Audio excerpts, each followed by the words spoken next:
is Rosalind Peterson, and I was born and raised in Mendocino County in California. I was on a working farm in Mendocino County and grew up on a working farm. So I have a background in agriculture. I could drive a cat tractor. I could do the irrigation systems. I decided to take environmental studies and planning course at Sonoma State University, where I got my degrees. After some training, I became an agriculture crop loss adjuster, which meant that if there were any crops that failed in California for any reason, crop loss adjusters were sent by the state of California to go investigate where these crop losses were and why there were crop losses throughout the state. So I was traveling about 50,000 miles a year in this process from county to county, assessing what kind of crops, what kind of damage they had, and looking into the reasons for the failure itself and how much value the crop was that was lost at that particular time. And then if there was a crop loss that was legitimate, then ranchers or farmers could be paid crop insurance for the loss of their crops. In '98, I began to notice just a little bit of tree decline on the property here. I began to notice that some trees didn't look as healthy, and I started to worry about that just in the background as something that was nagging, because I was concerned about losing the beautiful trees we have around here. Then in early 2000, I began to notice that I would see jets, and they would leave these little tiny trails, and then the sky would white out after that. And I was always irritated because our skies used to be so crystal clear and blue and gorgeous, and all of a sudden you would see these jets, and I kind of thought of them almost as joyriding, and when they were, or skywriting, and when they did this, then the sky would haze over. And so I found myself, when I was teaching tennis and being outdoors all the time, or traveling for work, that I was irritated a little bit about the idea that the skies were hazed over a lot. So that was the first inkling. And then in 2002, I was working for the Mendocino County Probation Department. I was on a lunch break, and a friend of mine stopped me and dragged me into his office and said, "What do you know about this?" And I said, "Nothing." And so he said, "Well," he said, "look," he said, "I want you to know that something strange is happening here, and I'm really concerned about it. My brother, who's in the military, is concerned about this and has called me a couple of times to say he was concerned that there was something here that was going on that was not quite right." He couldn't go any further, but he did take me outside that lunch hour and say, "Today is a really bad day." And that's when he really brought my attention to watching the jets, and how the jets would leave a small trail and then it would expand into these huge plumes. And at that particular juncture of time, that day, I was in and bought a pair of binoculars after work and a camera, and I started taking pictures and watching what was going on. And that day I had never seen so many jets flying in so many directions, leaving so many huge plumes that turned into the, small trails that turned into these huge plumes in my life. And I knew that something was wrong. And that started me investigating what was going on. In the beginning, when I first began to see, notice the jets, I would see one, and then I would see some white haze. But I never did take notice of, really any notice other than some irritation when we hazed out. However, I can say that when I saw this particular day and I began to pay attention, I could hardly drive straight, and I had to pull over all the time just to be able to look at these jets and say, look, this is not normal. I think that there were a lot of jets flying that day because there were many going in the same direction, leaving parallel lines. And in subsequent days, I would see many jets flying where the lines were parallel, and there would be 5 or 6 or 7 or 8 all leaving trails at one time. And I thought that that was really peculiar, that there would be so many. Later, I think that there were fewer jets, but that they would circle the county. And they go up one side of the county on the east side, and they go down the west side, and then they go up the east side. And so they would move around the county in kind of a clock-like, moving around a clock. Later, we discovered from talking to people in different counties that they were looping out over the Pacific Ocean and then coming back in, and they were doing these huge loops. discovered that from the size of one plume and watching one plume expand, that they could cover our skies in solid cloud cover in about 3 hours here in Mendocino County. So that became my initiation, and then I started to watch before work, during lunch hour, after work. I started taking pictures, and I started documenting what I was seeing because I thought that there was something wrong with this picture. I had never seen anything like this in my entire lifetime. My mother, who was in her 80s at the time, I showed her and she said, "I've never seen anything like that in all the years I've lived here. Nothing." I went to look at NASA studies, and NASA in their school program and also in their terminology and their research began to realize that there was a brand new phenomenon that was occurring in which jet contrails, instead of dissipating relatively quickly if you saw them in a few seconds, began to persist and grow, and NASA studies proved that they turned into man-made clouds that would change the climate, exacerbate global warming, impact natural resources. And they began to show pictures on their website of clouds that look like these in the pictures next to me. They would show these pictures.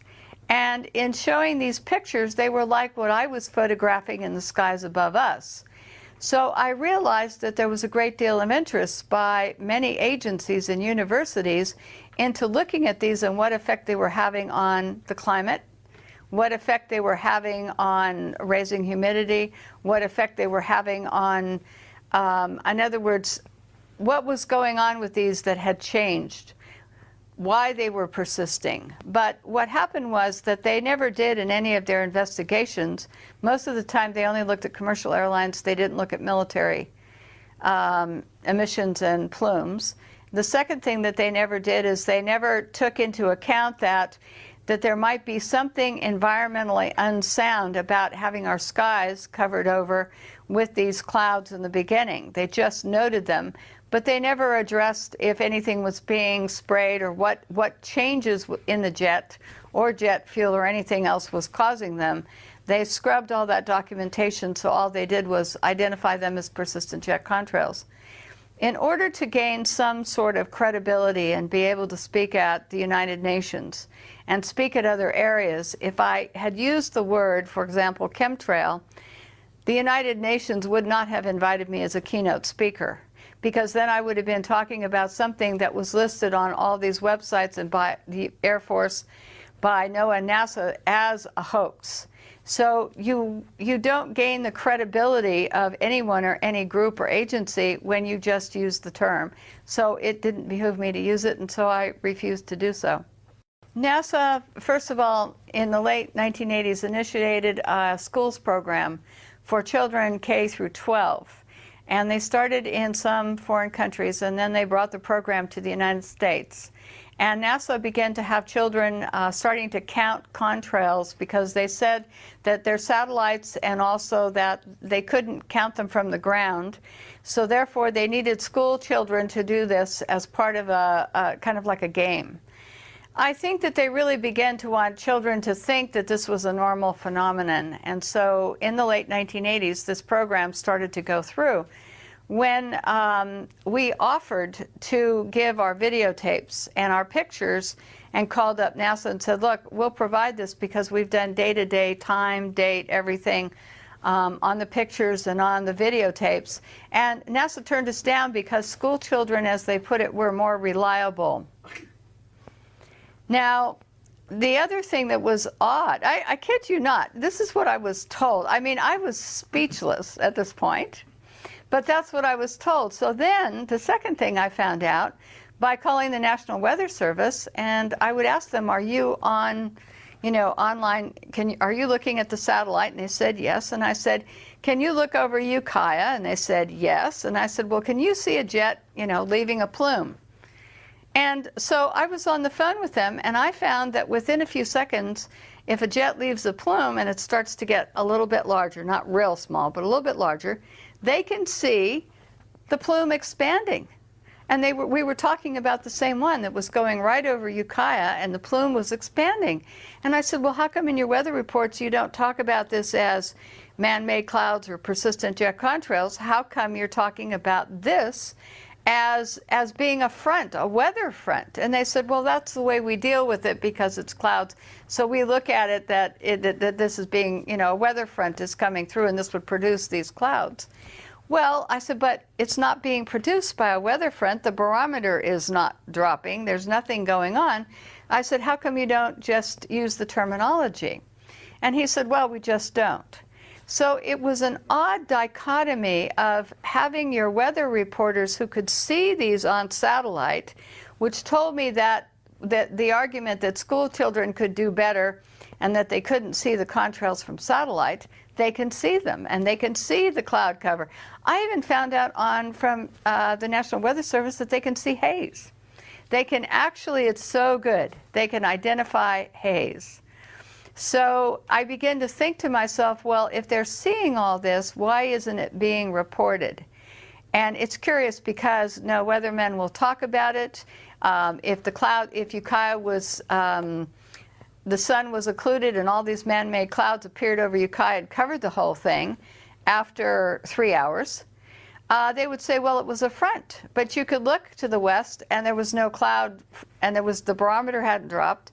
There was no cloud front coming in from the Pacific. There was none from any direction. And yet we were covered over in this man-made clouds and haze. And they were saying that this was part of a weather front. So I began to find that I was not happy with what was being said about what we were seeing in the skies. So then it became identifying how long these trails persisted, filming them over time to see how much they expanded, how large someone got. We looked at the black contrails, we looked at the jets themselves, and odd behavior of jets. The configuration on the jets was absolutely terrible because all these agencies were saying it was increasing jet traffic, and yet we could tell from the flight patterns that we got from the FAA that a lot of the flights were military. They weren't normal flight patterns.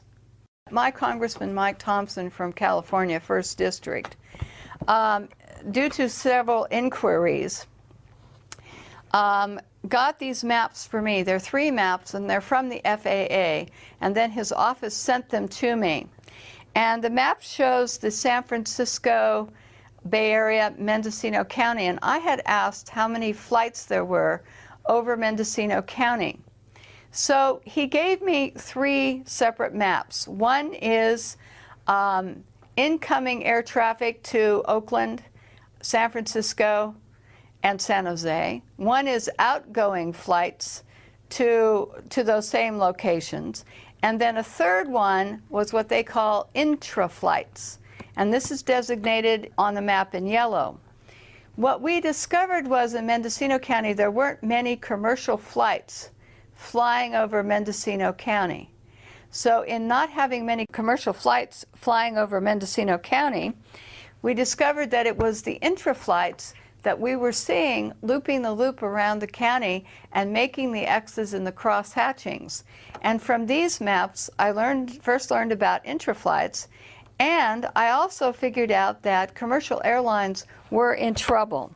So when you have commercial airlines, if you'll note in the green and the red and the blue areas, all of these flights leave the airport, they take a trajectory and they fly in a straight line to wherever their destination is. They don't have extra fuel to loop. The yellow ones, however, they do the loop around the county, and they have a few planes, not very many, but they can do many, many loops and back and forth crisscrossing. So you'll see the loops, and that's how we begin to figure out that the jets, leaving the persistent contrails, which turned into these heavy plumes and cross-hatching, were actually the ones that were the intra-flights that were moving around. But we had very few that flew over Mendocino County itself. So the commercial airline impact for our county is so small here, absolutely so small, that there wouldn't be the type of impact from seeing many persistent jet contrails from them, and they fly straight. They never loop. The jets around us look like racetracks sometimes, where they're going in an oval around the county, or they're going over the Pacific Ocean, over to Lake County, and back. So they're traveling across many counties in these circular patterns. And this was the first time I had the FAA representation to show this particular endeavor. Okay, this area here, right here, is Mendocino County, Sonoma County on one side, and Humboldt County on the other side. So, but this area here, you could see that the majority of the jet traffic in the green and the red is not covering and not going across our county. So it's mostly free of commercial air traffic. Now, the yellow here are what they call intra-flights. And this is where they go in all directions. Now, there are no flights which leave Sacramento to the east of us that fly out over the Pacific. No commercial flights. So therefore, the intra-flights go in this direction. They go towards Sacramento. They go in all directions, but you can see the big loop pattern here, which would give you, if they were leaving persistent jet contrails that persisted, then you would see these different loops. Other jet patterns loop around the county like this. So we started to see that from this map, we learned that intra-flights couldn't possibly be commercial airlines because they'd be using so much fuel and they'd be off their schedule. And so because when you get on a flight, they say so much time and you go straight. You don't loop and loop and loop unless there's a weather problem at an airport or something. But this is way too far away for them to be looping into the San Francisco Bay Area, which is way down here. So, and these loops are way out of their range for being in any type of feeding pattern to San Francisco, Oakland, or San Jose.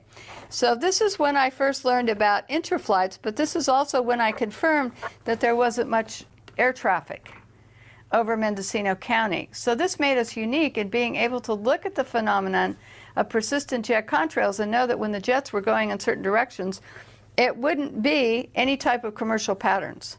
So that's why we knew that the big jets flying, and the big ones we really saw all of the time, many of them unmarked or not clearly marked, were a part of this interflight pattern that you can see on this map.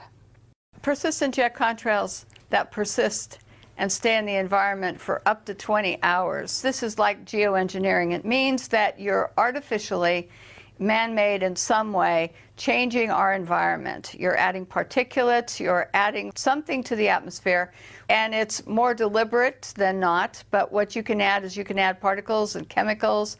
Weather modification is geoengineering, making it rain somewhere where it normally wouldn't. So we have all of these things where we talk about geoengineering. The interesting part of geoengineering is that it's now being proposed as a way to put particulates in the atmosphere so that we can stop the direct sunlight from reaching the Earth. It means that they could add particles, iron particles to the ocean. That's another form of geoengineering. In other words, when you have jets that change the climate, that's another form of man-made geoengineering. So geoengineering means something that you're going to do in the atmosphere that would not normally be happening on any normal type of basis. In other words, a volcano would be normal. The particulates coming up from a volcano, for example, would be a normal phenomenon, and then we would take whatever consequences comes from that.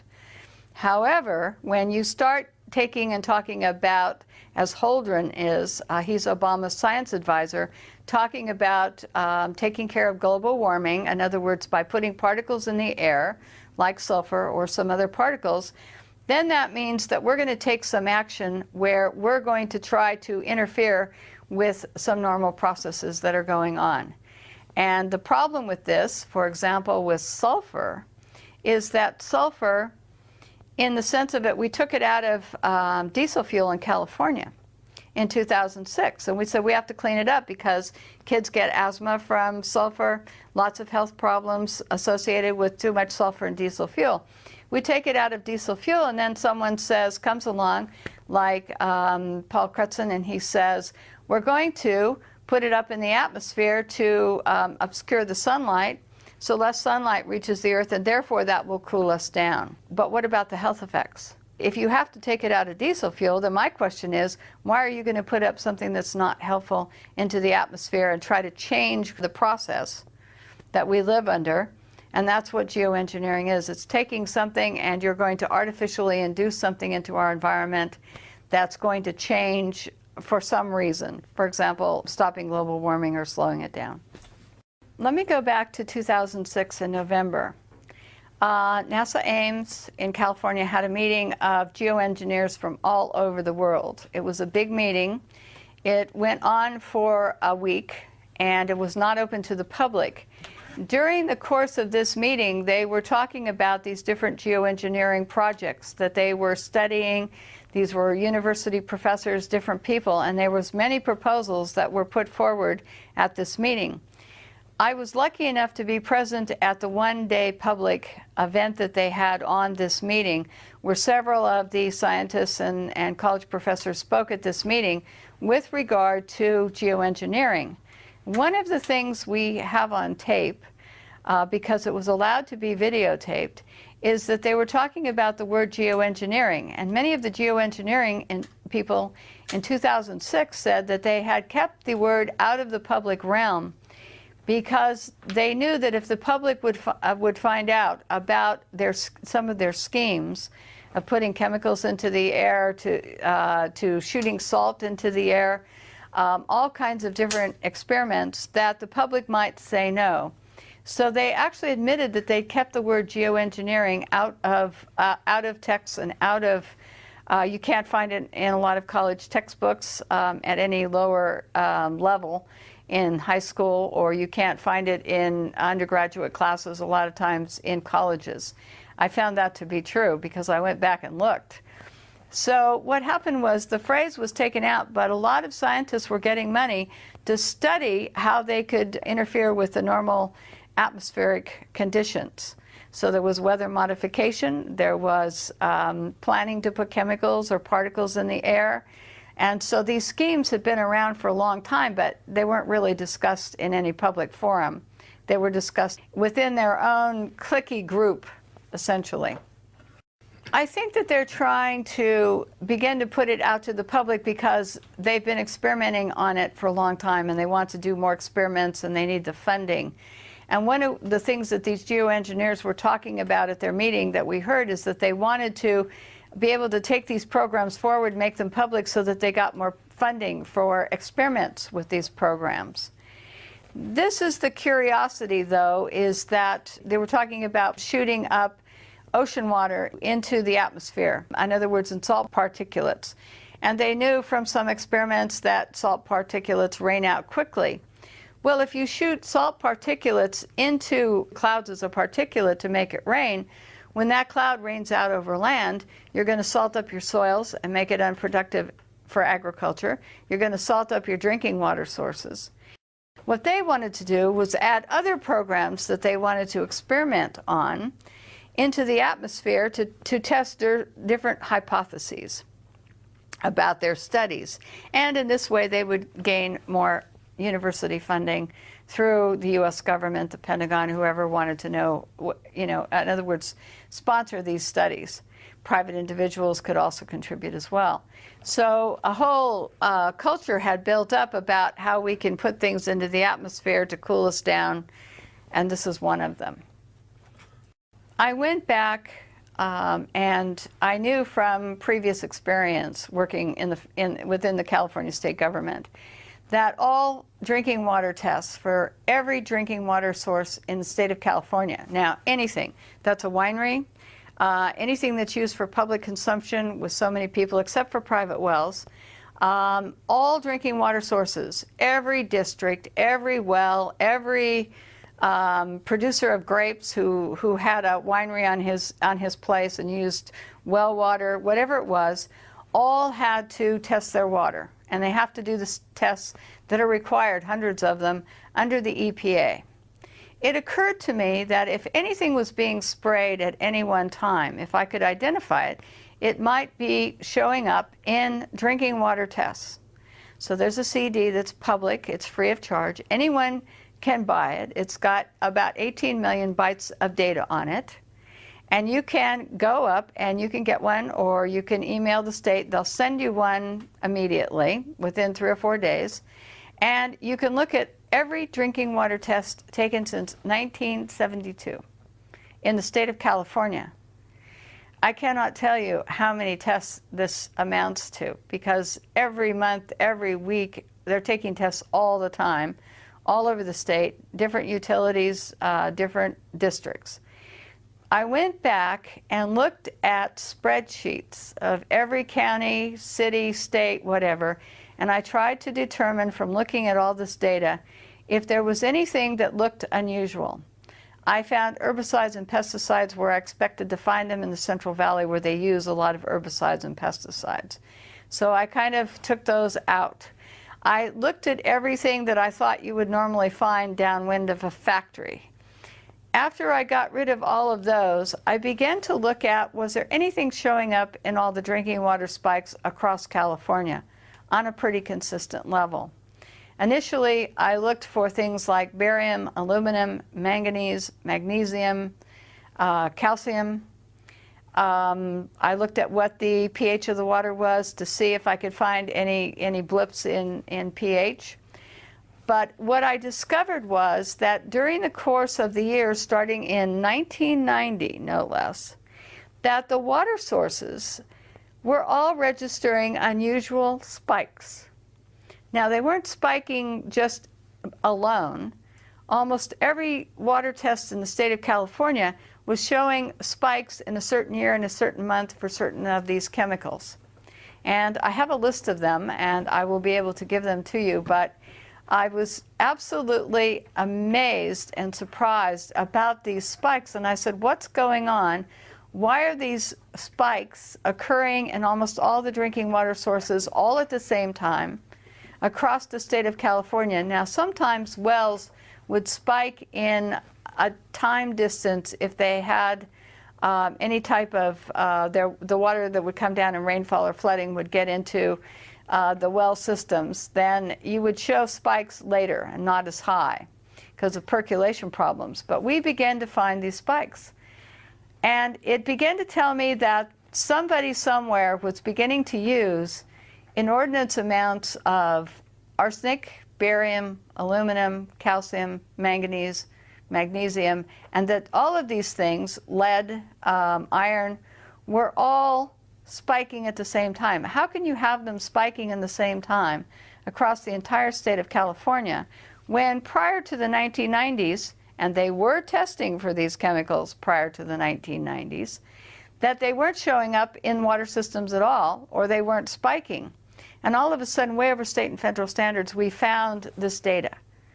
A friend of mine took and graphed every single water district, every single piece of data, and we now have a graphing program so we can look at any water system in California, and we can determine if they were spiking in unison with any other water system across the state of California. It took 300 hours to write a program to do this. Monumental chore to do, but we now have it, and we can show you the graphs. We can show you the actual water data from the state and show that these are unusual spikes. My job then began to go and look at graphs that were provided by the California Air Resources Board. And what we discovered is that the spiking from the California Air Resources Board air tests were also spiking in the same years and at the same time, and coordinated with the spikings in the water supply, which led us to believe that this was something that was airborne and had to be hitting us from the air. Now, the California Air Resources Board did do a number of tests to see if any of these chemicals over time, and they weren't doing it because of us, they were doing it out of curiosity, but they did run some tests to see if any of these chemicals were coming over from China. And what they found is, if it wasn't in any great quantity, and for the most part here in Mendocino County, where they had one test site, there wasn't anything coming over. So that led me to believe that it had to be over us. Something had to be happening that was happening here versus maybe somewhere else coming in from the Pacific. So that sent me off to look at government documents on these chemicals, how dangerous they were, where they were being used, factories, everything. And what I found out was that we were having these spikes here, and we have no industry between the Pacific Ocean and Hawaii and where we are here in Mendocino County. There wasn't any industry, and the few industries that were small and weren't consequential because they didn't release anything that would look like the massive amounts of lead and iron and barium would not be coming from those particular plants. Professor Gregory Benford in 2006 was on KNBC and interviewed on television in Burbank, California. And what happened is he said that you can mix aluminum and barium and you can make clouds, and that he saw it coming that they would be able to put these clouds where they wanted them to do what they wanted to with them. And he's part of the geoengineering group that I was present at when they had that meeting at NASA Ames.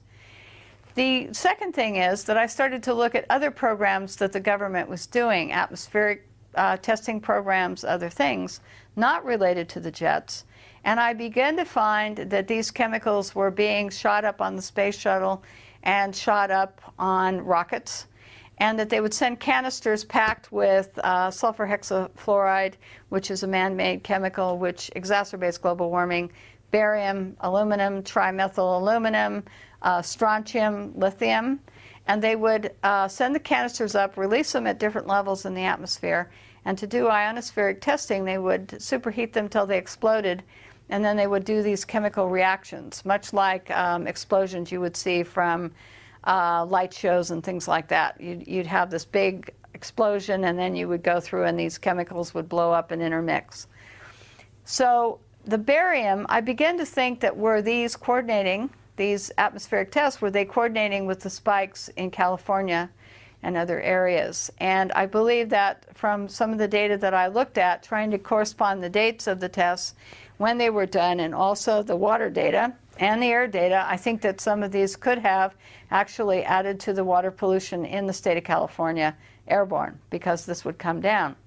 Now, a lot of people have associated the jets with releasing different types of chemicals. I do know from the EPA that there's a whole host of chemicals, jet fuel emissions, and they're highly polluting, just like automobile exhaust. Carcinogens are involved in them. They deplete beneficial atmospheric ozone. They have crop damage associated with them. Some of the chemicals are involved in short-term memory loss, other things. So we do know that in this plume, it's not benign water vapor and ice crystals.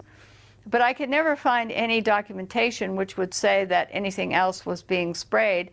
And with all these other chemicals being used in other government programs, it would be very hard to make a correlation unless you actually got into the plume and took a test. But since most of the planes that are leaving these big, huge plumes are military airplanes, you can't fly in that airspace.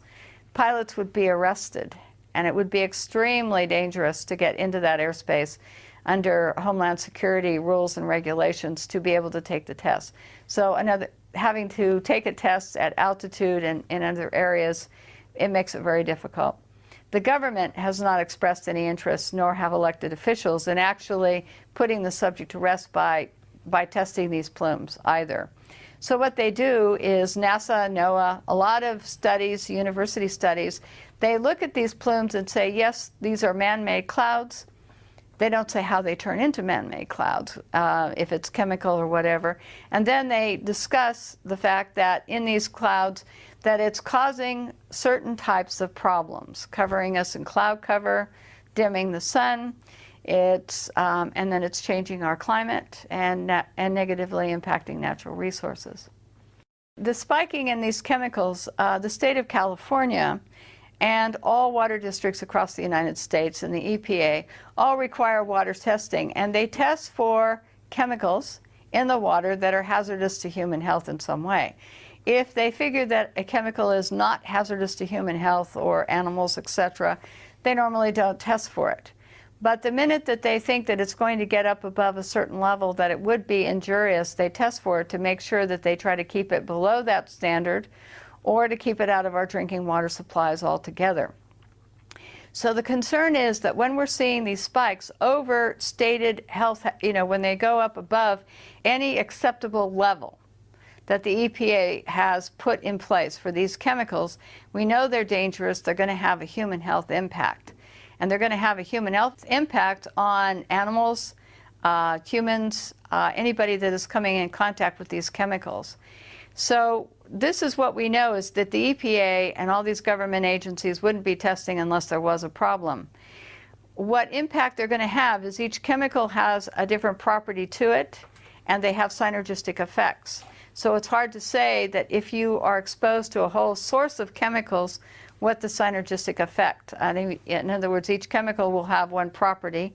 For example, barium can raise blood pressure, just as one. But when you combine that with other chemicals, then what kind of reaction are you going to get? How much are you exposed to, etc.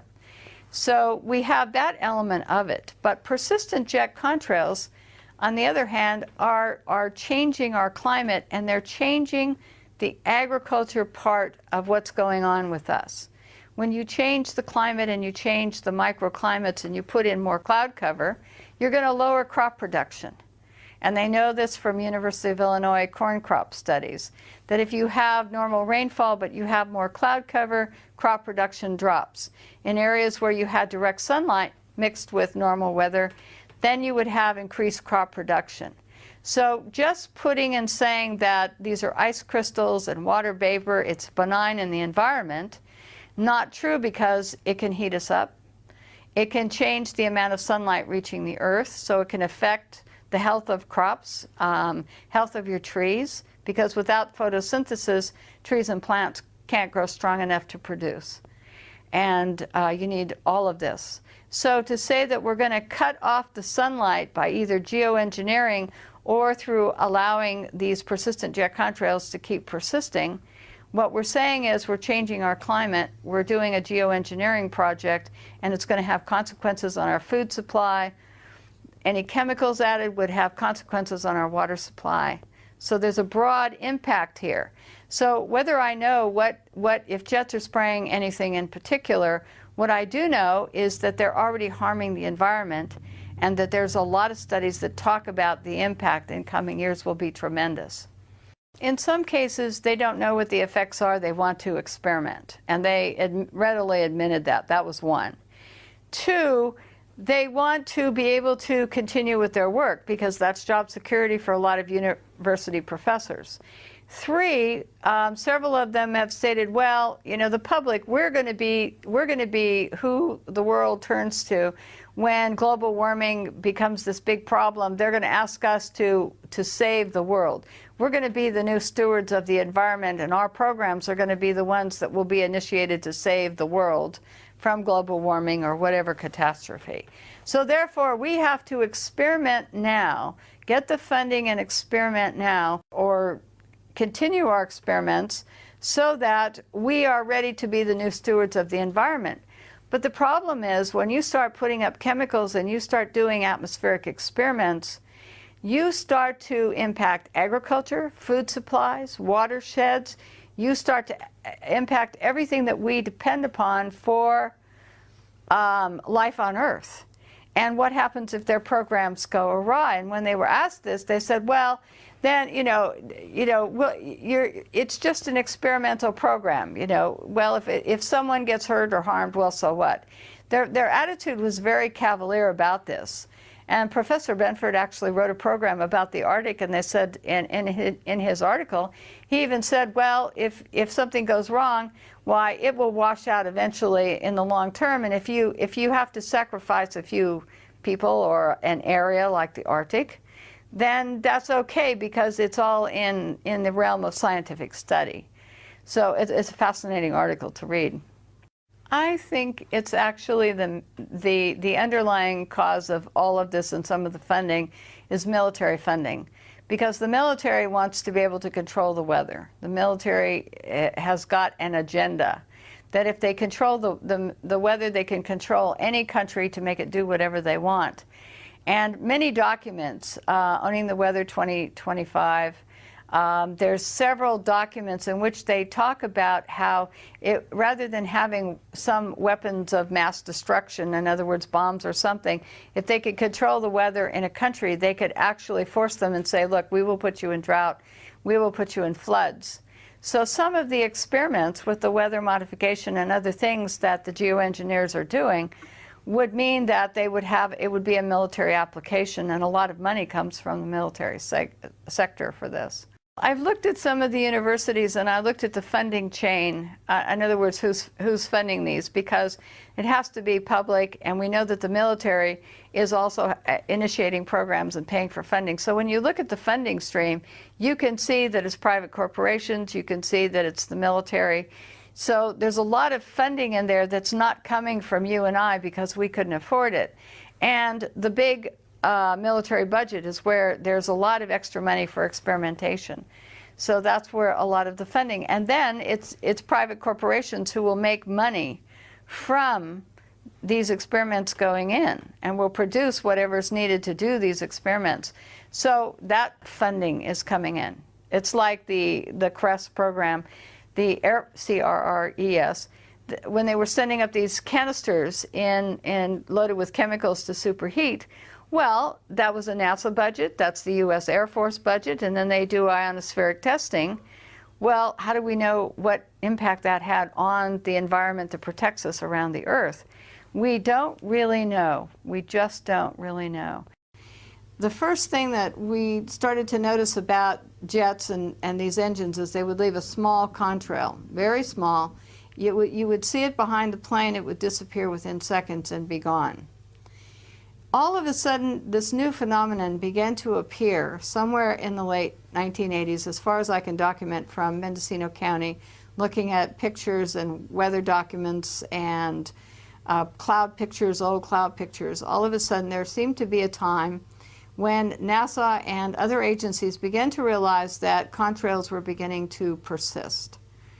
So NASA started studying jet contrails, and they started to see that they were persisting for up to 20 hours. They could cover 4,000 square kilometers. So they could cover huge areas, one contrail this is. So NASA studies began to show that they were exacerbating warming starting in around 1975.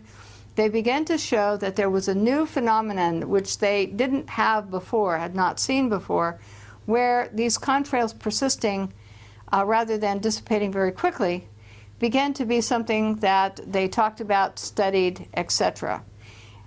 We don't know, in other words, why they began to persist. This is one of the curiosities here. And we just know that the studies, that they were studying them, but they didn't study what they were composed of, why they would be forming, and in other words, expanding to such huge sizes.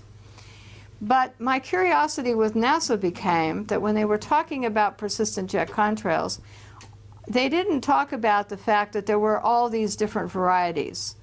In other words, one side of the jet having one type of contrail, the other jet engine on the other side leaving a different type of contrail. One would dissipate quickly, the other could leave a large plume. We had black contrails that we were seeing here. We had contrails that would turn into, it looked like toothpaste on a tube. And when you saw these, I call them toothpaste trails. When we saw them, what we noticed is that they would dissipate relatively quickly. They'd break up into unusual configurations. So what I did is, in order to have people understand that what they were looking at were different types of trails that had different dissipation rates or would turn into haze, and also that these contrails that we were seeing would turn into different types of man-made clouds. NASA just talks about jet contrails turning into man-made clouds in their studies, but they don't tell you about the brown clouds. They don't tell you about the different cloud configurations that these contrails turn into. So one of the things I did from my pictures and from videotape and looking at different times is I compiled this index in 2006 of some of the different types of contrails that we were seeing, and I named them. The reason I named them is people were telling me what they were seeing, but they had no vocabulary. So in naming them, People would tell me that they would see toothpaste trails, or they would see knots on a rope where you'd have a straight line with little bulges in it that looked like someone had tied knots on a rope. You would have black contrails. So this particular document, poster I created to put on the internet and to give to people so that they could see that this was different than anything that they had seen before. So when I started to document this, I took and I would find that there were things called bursts, where a jet would fly in leaving a contrail, and then all of a sudden you'd see this huge burst, no contrail leaving, but you would get this kind of configuration. And I go, well, what happened here? Why did this create a burst which then expands for miles and miles and miles over the sky above us? And why would this part of the trail turn into this type of configuration? So this was odd. So we had bursts. Then this configuration, on the same day we'd see other jets flying in, and it would leave bursts that look like this. And after a period of time, they would turn into these kind of little cloud formations that would hang out in the sky around this bigger burst. Now, other trails that would be left would be absolutely huge in configuration, and they'd start small, like up here. Every one of these contrails started very small. This is a fine line. But then after watching for a minute or two, we would figure out that it would turn into one of these other configurations. So some of them, we can tell right away, would turn into this type of a plume, which would turn into this white, in other words, kind of a cloud-like formation, but not a real cloud. It's a man-made cloud, according to NASA, and it would cover the whole entire sky. So these configurations, if we saw anything that looked like this after a short period of time, we knew that this would cover the whole sky. Now, other configurations, knots on a rope, you'd have something that looked like waves. You would have what we call mushroom type of contrail, where part of the contrail turned into mushroom-like, it looked like mushrooms growing on one side of it, and the other side would not have that configuration.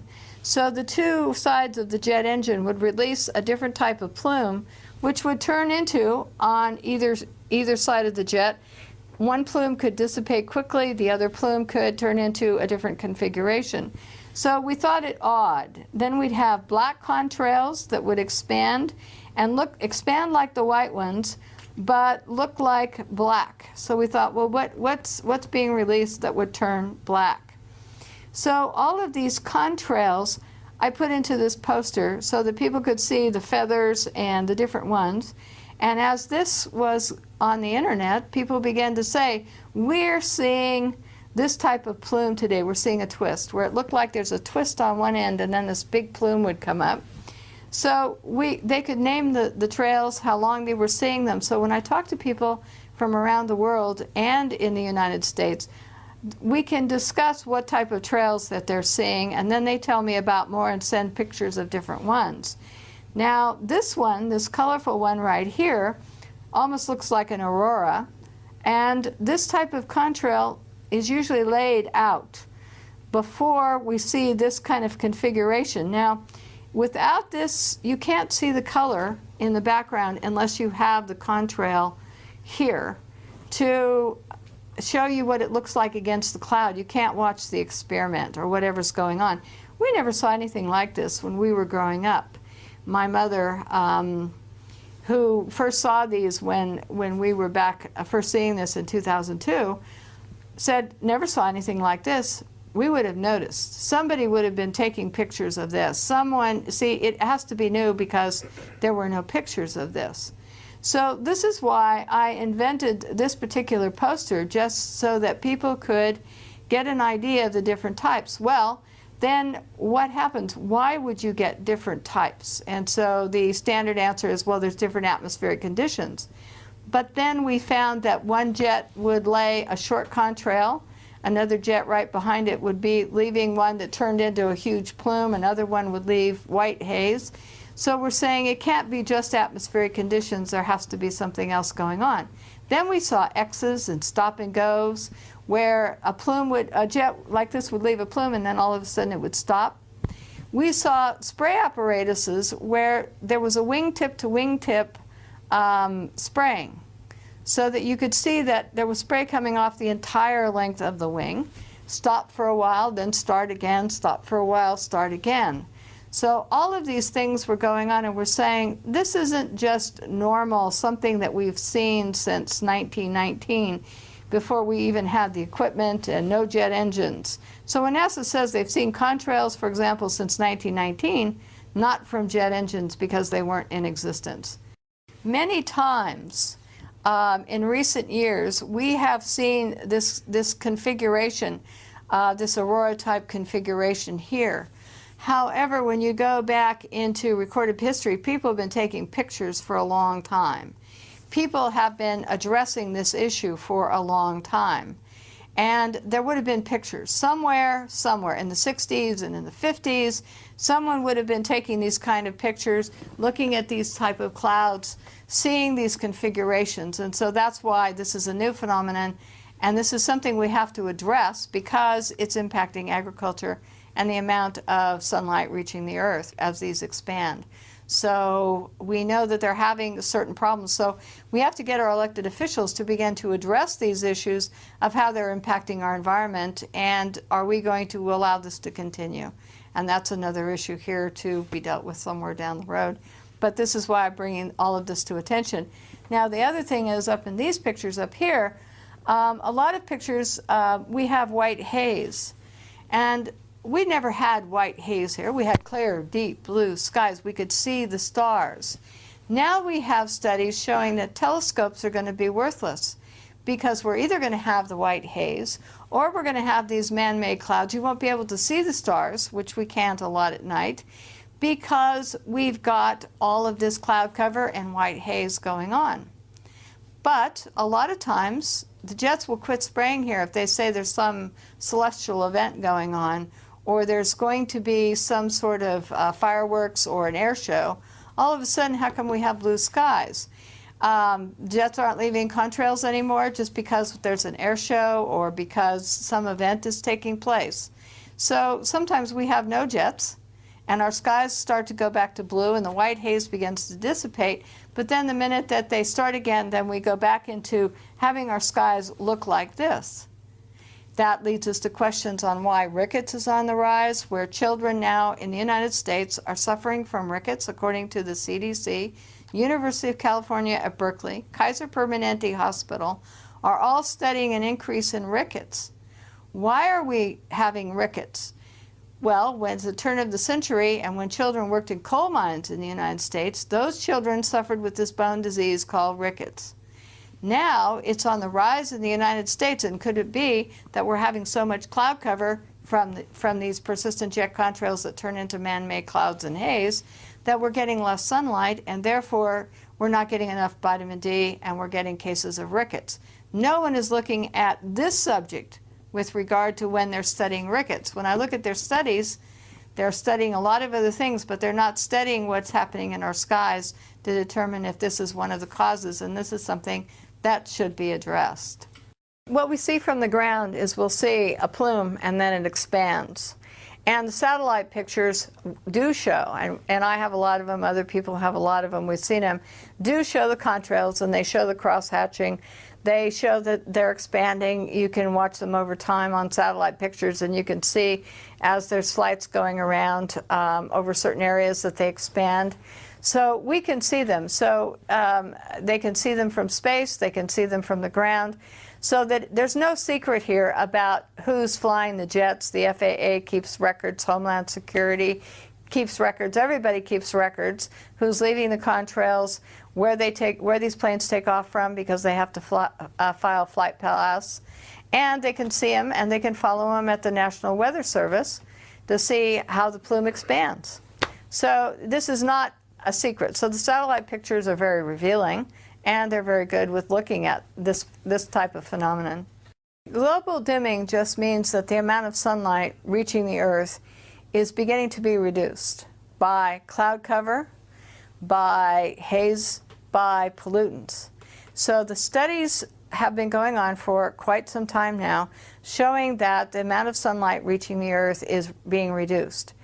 Now, the catch-22 here is, if we're already reducing the amount of sunlight reaching the Earth, then when the geoengineering community says we need to put particulates up and we need to put other things in the atmosphere to reduce the amount of sunlight reaching the Earth, we are already subjecting ourselves to global dimming from some of our activities and the jets. So wouldn't this cause a worse problem, because we're not cooling down, technically, because we're in a global dimming cycle, which is getting, the amount of sunlight reaching the Earth is getting less and less. So I have some questions about global dimming, and also about scientists putting more things in the air to stop sunlight reaching the Earth, because if you don't have the sunlight, then you don't have crop production as well. So human health decline, mentally, depression, all kinds of things can happen because we obscure the sunlight from reaching the Earth. Weather modification means that someone puts a chemical or particulate, something into the air to seed clouds to get them to rain out or to snow in areas where they may not rain out or snow if left on the normal weather cycles. So weather modification is done throughout the United States.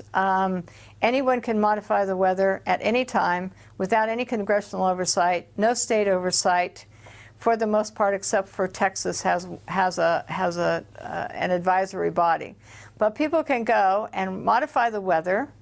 They may or may not have to report to the federal government, NOAA, and if they have to report to NOAA, NOAA can probably waive any requirements for reporting, and that's why we think that we don't see a lot of ongoing weather modification reported in the eastern part of the United States, is because they may be waiving the requirement. We're not sure about this, but that's another level of investigation.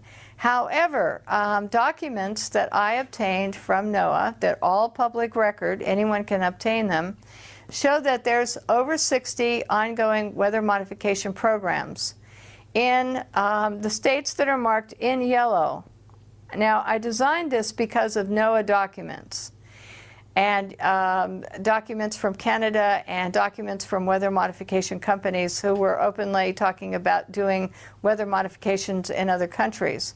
So the yellow part of this section is all ongoing weather modification programs. They can use rockets, small planes, large planes. They can use any method to ground-based applications, shooting things into the air. All these can be used in weather modification by companies or states or cities, private companies, private individuals. Anyone can modify your weather. Now, they don't need public consent, public permission. They can use any chemical that they choose, experimental or silver iodide, which has been around for a long time.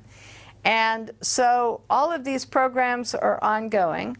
One weather modification can modify 184,000 square miles at one time, and that's bigger than the square miles of the state of California here. California is only 164,000 square miles, and yet one state is modifying 184,000 square miles. That's bigger than Idaho is modifying, only has 63,000 square miles, but they can modify 184,000 square miles. So the range that they're modifying is into other states over other areas. Now, you can have rain enhancement, snow enhancement, you can have hail suppression, they can dissipate fog, all kinds of programs are going on. But most of it is involved in putting rainfall or snow, more of it, or into areas where it doesn't usually get very much. So you can, the major impacts are agriculture, watersheds, tree areas that might be subjected to not getting as much rainfall, and once these programs are implemented, they can't control the end result. So you could get flooding, too much rain, not enough rain. Now, Wyoming, for example, here, decided in 2006 to put more snow into the Wyoming mountains than ever in recorded history. And what they intended to do with that extra is to run it all into Southern California to feed Southern California's thirst here. So they implemented the program, and they were extremely successful. Never had Wyoming had so much snow in its mountains. However, since that time, Colorado and surrounding counties in Wyoming have on and off suffered drought, extreme drought, and they have less water coming down the Colorado River. There's less in the watershed. So you're having a problem that when you modify in one area, you're going to subtract or have a negative effect on another area. Siskiyou County up here in the central part of the state, up north of us and east, fought PG&E and solved the problem of the weather modification that was going to be implemented there, because they said, we don't want you to modify our weather to put our snow and our water somewhere else. So they put a stop to PG&E modifying the weather. However, the city of Los Angeles is now got a weather modification in the San Gabriel Mountains. And this weather modification is new, starting in 2008. And now we're having complaints from agriculture producers in this area that they're in drought and not getting enough rainfall. The Panhandle, Texas ranchers are complaining bitterly that weather and their snow and rainfall is being redirected into other areas by weather modification programs, and that the grass isn't growing, so that they either have to feed their cattle or go out of business. And there's an online discussion of that on March 6, 2008 that you can download from the Texas regulatory body here to listen to their complaints. And they even feel that some of the weather modification programs have triggered tornadoes and unusual weather events in their areas. So this is what it looks like here. Canada modifies the weather here. You're having some experiments in Florida, and you're having some experiments in Alaska, and Mexico is modifying the weather. So as the jet stream moves from west to east, California and PG&E says, well, if we need extra water, we can take an extra 10% of the water from one of our programs and keep the water from traveling into Nevada. We will have it rain out or and put it in snow, and we will have that do that so that Nevada could get less water. So as the jet stream moves this way and people are putting in more and more weather modification programs, it's going to affect agriculture, watersheds, water supplies as it goes this way, because you're going to be putting it in places that don't need it for private gain, commercial gain. Ski resort could have a weather modification over their ski resort, which might take water from somewhere else or snow from some other location. So we need to get Senator Kay Bailey Hutchison's bill, number 601, defeated this year, because it allows anyone to mitigate or modify the weather with very little definition of mitigation in order to do what? So, but all these government agencies would be allowed without congressional oversight or public consent to modify the weather. So what happens to crop production? What happens to normal climates? We can disrupt the microclimates. And we add to this the jets and NASA studies and IPC studies, lots of things, university studies showing that the jets are changing the climate. So now we're modifying the weather and the jets are changing the climate. No wonder people here are having, all across the United States, are having weird weather events or lightning events, or because there's lots of experiments. We have lightning experiments as well going on. So there's lots of things going on which impact all of us, but it's our food supply and our water supply that is going to be impacted the most from all of this. I'm not sure to what extent, but we're becoming more and more sophisticated in being able to possibly manipulate the jet stream. We're being more sophisticated in what MIT Professor Emanuel said in a television program that I saw on the Discovery Channel that was talking about this issue. He was saying that what we can do is we can take carbon black, okay, and we can take jets and we can release carbon black on the West Coast, and as it heats up going across the United States, it creates these weather fronts that grow in intensity. And what it can do is these weather fronts grow in intensity so that when there's a hurricane coming in over here, the jet stream and these fronts are moving this way, and it would push the hurricanes off the coast. Now, he talked about a fleet of jet airplanes releasing carbon black that would create these disturbances, or perturbances as he calls them, or fronts. My question is, what happens to the weather as this carbon black, which is soot, which is a pollutant that we don't like in our cars and automobiles and jets, starts being released by a series of jets, and what happens to the weather? What happens to the air quality as this is happening? What happens to agriculture as you change the fronts and the weather that's going on across the United States just to redirect a hurricane off, in other words, from Florida or some area on the East Coast? So these are being proposed, these geoengineering projects are being proposed. We kind of feel that since we're seeing black contrails here every so often, that they may be starting to practice with this so that they could determine and see if this particular project would work. There's a treaty against manipulating the weather for warfare. There's also a treaty against having weather modification programs that last more than so many days, etc. But everyone is engaged here, as you can see from this map, in modifying the weather. There's something going on all over. The programs can last as long as they want.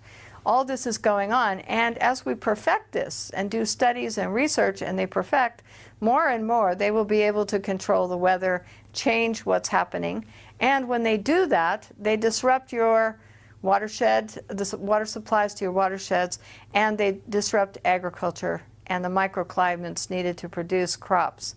And so the detrimental effect is on all of us. And I think that they're, at some point with these weather modification programs, experimenting on us.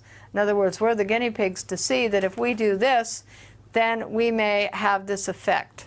And we could be used to perfect it. And since there's no oversight, no rules, any chemicals can be used, any experiment with regard to the atmosphere, and that the public has no say, then this is a dangerous thing that we're experimenting with, because we could be destroying our own food supplies.